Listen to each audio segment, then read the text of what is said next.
আসসালামু আলাইকুম, আপনাদের সাথে আছে আমি ফায়াজ রহমান। আজকে আমরা দেখব জাভাস্ক্রিপ্টের এরের পুশ মেথড এবং পপ মেথড সম্পর্কে। পুশ মেথডটি মূলত ব্যবহার করা হয় একটি এরের মধ্যে যদি কোনো ধরনের এলিমেন্ট যুক্ত করতে হয় তখন মূলত পুশ মেথডটি ব্যবহার করা হয়।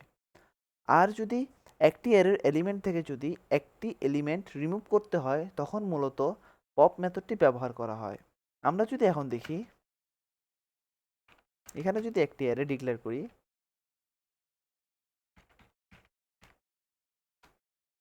এবং এই এলিমেন্টের সাথে যদি আমি আরেকটি এলিমেন্ট যুক্ত করতে চাই তাহলে আমার মূলত পুশ মেথডটি ব্যবহার করতে হবে। এখন যদি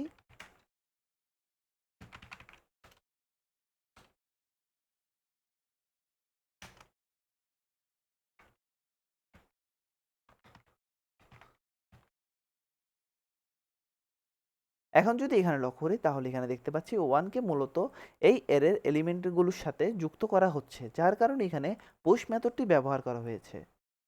যখন আমরা পুশ মেথডের ভিতর কোনো কিছু দিব তখন সেটি মূলত ওই এরের মধ্যে যুক্ত হবে। এখন যদি আমি কনসোল করে একটু দেখাই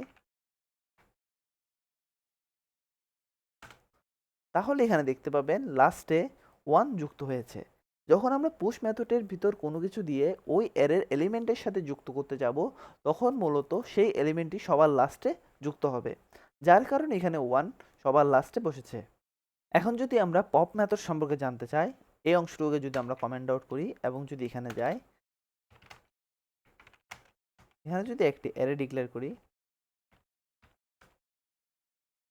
এবং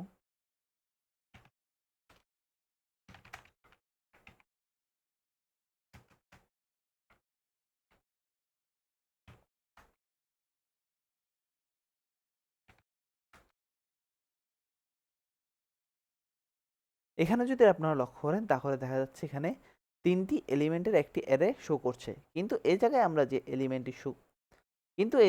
যে অ্যারেটি শো করেছি সেটি হচ্ছে মূলত চারটি এলিমেন্ট নিয়ে গঠিত। এখানে যদি আপনারা ভালো মতো লক্ষ্য করেন আউটপুটে তাহলে দেখতে পারবেন 4 5 6, কিন্তু আমরা যে অ্যারেটি ডিক্লেয়ার করেছি সেটিতে আছে 4 5 6 এবং 78। আমরা যখন এখানে পপ মেথডটি ব্যবহার করেছি এই অ্যারেকে ইন্ডিকেট করে, তখন মূলত লাস্টের যে এলিমেন্টটি আছে 78 সেটি রিমুভ হয়ে গেছে। যখন আমরা পপ মেথডটি ব্যবহার করব তখন মূলত যে অ্যারের মধ্যে আমরা পপ মেথডটি ব্যবহার করছি সে অ্যারের সবার লাস্টের যে এলিমেন্টটি থাকবে সেটি রিমুভ হয়ে যাবে।